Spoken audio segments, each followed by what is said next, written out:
सेइजी हसुमी एक high school teacher है जिसे स्टूडेंट्स बहुत पसंद करते हैं। उसके साथ काम करने वाले टीचर्स भी उसकी बहुत रिस्पेक्ट करते हैं। क्लास में हर कोई उसे चाहता था, लेकिन कोई नहीं जानता था कि उसकी ये मासूमियत सिर्फ एक मुखौटा थी। अंदर से वो एक ऐसा मॉन्स्टर था जो अपने फायदे के लिए किसी का भी खून कर सकता था। 14 साल की उम्र में ही उसने अपने माता पिता और अपने टीचर को मौत की घाट उतार दिया था। लेकिन ये तो बस शुरुआत थी। जब हासुमी अमेरिका गया तो उसकी मुलाकात एक ऐसे शख्स से हुई जो उसी की ही तरह मौत का खेल खेलने में यकीन रखता था। क्ले को लगा कि हासुमी भी उसके जैसा है, बस मजे के लिए इंसानों को मारने वाला शिकारी। दोनों ने मिलकर अमेरिका में ढेर सारे मर्डर्स किए। हर मर्डर के बाद उनके अंदर एक नई हैवानियत जन्म लेती गई। क्ले बस एक मेंटल पेशेंट था जिसे लोगों को मारने में मजा आता था, लेकिन हासुमी का मकसद कुछ और था। उसे लोगों को प्लान करके मारने में अच्छा लगता था, बिल्कुल एक शिकारी की तरह। जब उसे एहसास हुआ कि क्ले उसकी सोच से मेल नहीं खाता तो उसने क्ले को बेहोश किया और फिर उसे एक बैरल में डालकर जिंदा जला दिया। जल्द ही वो पकड़ा गया, लेकिन उसने लूप होल्स का इस्तेमाल किया, जिसके बाद उसके ऊपर से क्रिमिनल चार्जेस ड्रॉप कर दिए गए और उसे वापस जापान भेज दिया गया, जहां वो एक टीचर की नौकरी करने लगा।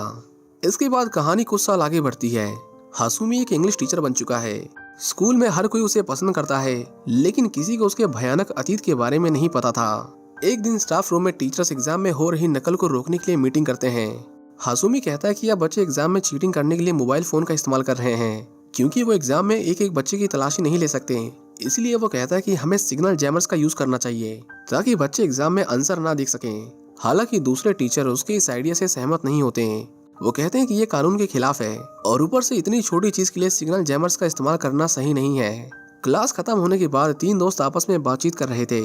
राइका नाम की एक लड़की के से पूछती है कि क्या तुम इस बार चीटिंग कर रहे हो। के को खुद पर पूरा कॉन्फिडेंस था। वो कहता है कि उसे कोई नहीं पकड़ सकता, मैं तो ऐसे ही सिस्टम को धोखा देता रहूंगा। इसी बीच एक स्टूडेंट के फादर स्कूल में आकर शिकायत करते हैं कि उनकी बेटी को स्कूल में परेशान किया जा रहा है, लेकिन हासुमी उनकी बातों को नजरअंदाज कर देता है, जिसके बाद वो आदमी गुस्से में आकर उस पर सिगरेट फेंक देता है। अगले दिन कुछ लड़कियां हासुमी के पास आती हैं और उसे बताती हैं कि पीई टीचर ने मिया के साथ कुछ गलत किया है। स्कूल खत्म होने के बाद हासुमी मिया से उसकी गाड़ी में मिलता है। डर और शर्म से कांपती हुई मिया बताती है कि जब टीचर को पता चला कि उसने चोरी की है तो उसने उसका फायदा उठाया। उसने चोरी का कबूलनामा रिकॉर्ड कर लिया और उसे ब्लैकमेल करने लगा। बदले में उसने मिया को फिजिकल रिलेशंस बनाने के लिए मजबूर किया। हासुमी मिया को उसी दुकान में ले जाता है जहां से उसने चोरी की थी। उसके कहने पर मिया दुकान के मालिक से चोरी किए गए सामान के लिए माफी मांगती है और वो भला आदमी भी उसे माफ कर देता है। अगले दिन हासुमी उस टीचर के पास गया और कहा कि अब तुम्हारी ब्लैकमेलिंग काम नहीं करेगी। एग्जाम के दिन हासुमी स्टूडेंट्स के मोबाइल इकट्ठा करता है और सबके मना करने के बाद भी वो सीक्रेटली सिग्नल जैमर ऑन कर देता है ताकि कोई चीटिंग ना कर सके। हालांकि इसके बाद भी कुछ बच्चे अपनी चीटिंग की आदत से बाज नहीं आते। जब एग्जाम खत्म होता है तो केसुके नाम का एक बदमाश लड़का के को बड़ी बेरहमी से पीटता है, क्योंकि उसने एग्जाम में आंसर्स नहीं बताए थे। वो कहता है कि उसके फोन में नेटवर्क नहीं आ रहा था और वो खुद भी कुछ नहीं लिख पाया। वहीं दूर खड़ा रेडियो क्लब का एडवाइजर उनकी बातें सुन रहा था। बच्चों ने उसे पकड़ लिया और उससे पूछा कि तुमने ही फोन जैम किए थे, लेकिन एडवाइजर ने कहा कि मैंने ऐसा कुछ नहीं किया। इसी बीच वही नाराज पिता फिर से स्कूल में आता है। इस बार उसके पास सबूत है कि उसकी बेटी को स्कूल में परेशान किया जा रहा था। वो एक सीक्रेट ऑनलाइन पोस्ट दिखाता है जिसमें उसकी बेटी के साथ हो रही बुलिंग के बारे में लिखा गया था। वो कहता है कि ये देखिए, ये रहा सबूत। लेकिन हासुमी इसे भी नजरअंदाज कर देता है और कहता है कि आप सिर्फ बेकार की शिकायतें कर रहे हैं, हमारे स्कूल में ऐसा कुछ नहीं होता। ये सुनकर उस आदमी का चेहरा गुस्से से लाल हो जाता है और वो सबको एक्सपोज करने की धमकी देता है। उस रात हासुमी उस पिता के घर के आसपास टहलता है। उसकी नजर बाड़ के पास रखी पानी की बोतलों और वहां पर पड़ी ढेर सारी सिगरेट्स पर जाती है। वो कुछ पल उन्हें घूरता है, जिसके बाद उसे उस आदमी को अपने रास्ते से हटाने का एक आइडिया आता है। अगली सुबह स्कूल की छत पर मिया और हासुमी मिलते हैं। मिया हासुमी को थैंक यू कहती है, लेकिन बात सिर्फ इतनी नहीं थी।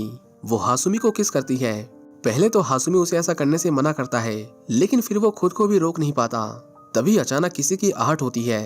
हासुमी चौकन्ना हो जाता है और तुरंत मिया को वहां से जाने के लिए कहता है। इसके बाद हासुमी ने केसुके को बाहर आने को कहा। उसने उन दोनों को एक साथ देख लिया था, लेकिन इसके बाद भी हासुमी के चेहरे पर डर का नामो निशान नहीं था। वहीं दूसरी ओर हम उस आदमी को देखते हैं।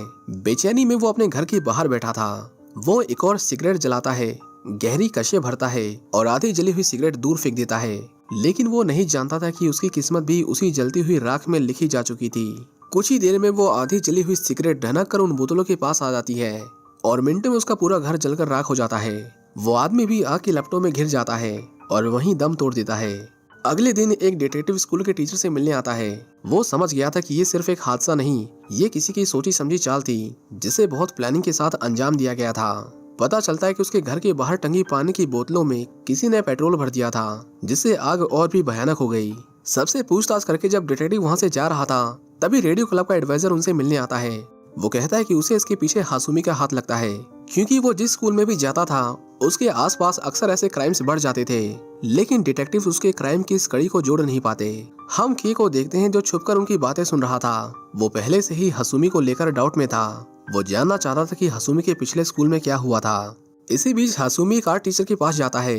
वो उसका एक ऐसा राज जानता था जो अगर सबके सामने आ जाता तो उसकी नौकरी चली जाती और पूरे शहर में उसकी बदनामी होती सो अलग। असल में वो गे था और स्कूल के ही एक लड़के मासाहिको से प्यार करता था। आर्ट टीचर ने उससे अपनी गलती के लिए माफी मांगी, लेकिन हासुमी की आंखों में दया नहीं थी। वो कहता है कि अब तुम्हारी जिंदगी मेरे हाथों में है। हासुमी उसकी इस कमजोरी का फायदा उठाता है और उसे ब्लैकमेल करके उसकी महंगी कार और उसके घर पर कब्जा कर लेता है। रात में वो मिया को उसके घर में ले जाता है। जब हासुमी नहाने के लिए जाता है तो मिया उसकी पीठ पर एक पुरानी चोट देखती है। वो पूछती है कि ये कैसे हुआ, लेकिन हासुमी जवाब देने से इनकार कर देता है। अगले दिन के और उसके दोस्त लाइब्रेरी में बैठे वर्थर इफेक्ट के बारे में डिस्कशन कर रहे थे। वर्थर इफेक्ट एक ऐसी कंडीशन है जिसमें जब भी कोई आदमी सुसाइड करता है तो उसकी मौत की न्यूज से उसके आसपास अचानक से ही सुसाइड रेट बढ़ जाते हैं। इसे कॉपी कैट सुसाइड भी कहा जाता है। वो उस स्कूल के बारे में एक न्यूज़पेपर आर्टिकल पढ़ते हैं जहां हासुमी पहले टीचर था। उन्हें पता चलता है कि वहां 4 लोगों ने सुसाइड किया था। एक ने फांसी लगा ली, एक ने छत से कूदकर जान दे दी और 2 बच्चों ने जहर से खुद को मार लिया था। के धीरे से बोलता है कि कहीं हासुमी तो इसमें शामिल नहीं। वो इसके बारे में और जानना चाहता था, लेकिन राइका उसे तुरंत रोक देती है और कहती है कि अगर ये सच है तो हमारा और जानना खतरनाक हो सकता है। उधर स्कूल में अचानक एक लड़ाई छिड़ जाती है। पता चलता है कि एक ऑनलाइन पोस्ट में केसुके पर आरोप लगाया गया कि उसने उस स्टूडेंट के पिता के घर को जलाया था। उन्हें लड़ता देख मिया को कुछ याद आता है।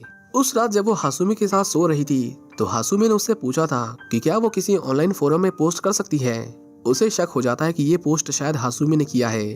तभी वहाँ हासुमी आता है और उनकी लड़ाई रुकवाता है, लेकिन असल में वो एक जानवर था जो अपने शिकार को धीरे धीरे अपने जाल में खींच रहा था। शाम को हासुमी केसुके से मिलता है और उसे एक ड्रिंक ऑफर करता है।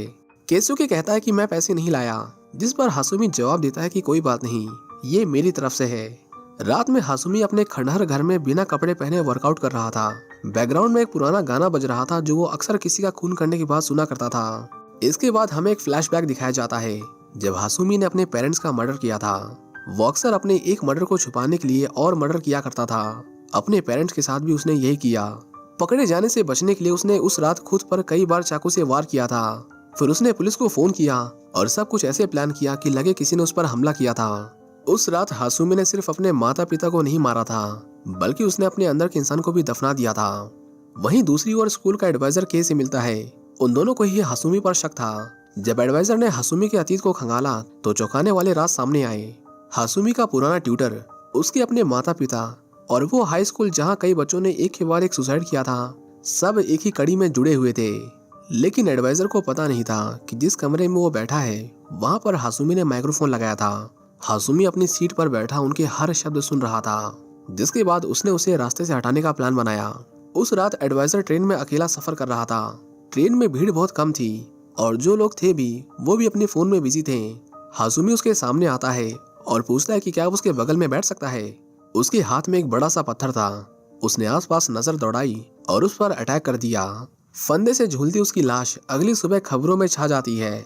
स्कूल में उसकी मौत की खबर सुनते ही के दौड़ता हुआ क्लासरूम में जाता है और सबूत ढूंढने लगता है। उसे सॉकेट के अंदर एक माइक्रोफोन मिलता है, पर तभी हासुमी उसे पकड़ लेता है और पूछता है कि तुम क्या ढूंढ रहे हो। वो एडवाइजर की मौत पर के से सवाल करने ही वाला था कि अचानक वहाँ राइका आ जाती है। वो पूछती है कि के कहाँ है, लेकिन वो झूठ बोलता है कि मुझे नहीं पता। हासुमी ने के को बेहोश कर दिया और उसे कसकर बांध दिया। उसने पूछा कि तुम्हारे अलावा और कौन कौन मेरे बारे में जानता है। वो उन सभी बच्चों के नाम भी पूछता है जिन्होंने एग्जाम में चीटिंग की थी। हासुमी ने एक पेपर पर उनके नाम लिखे और फिर के को बुरी तरह टॉर्चर करके मौत की घाट उतार दिया।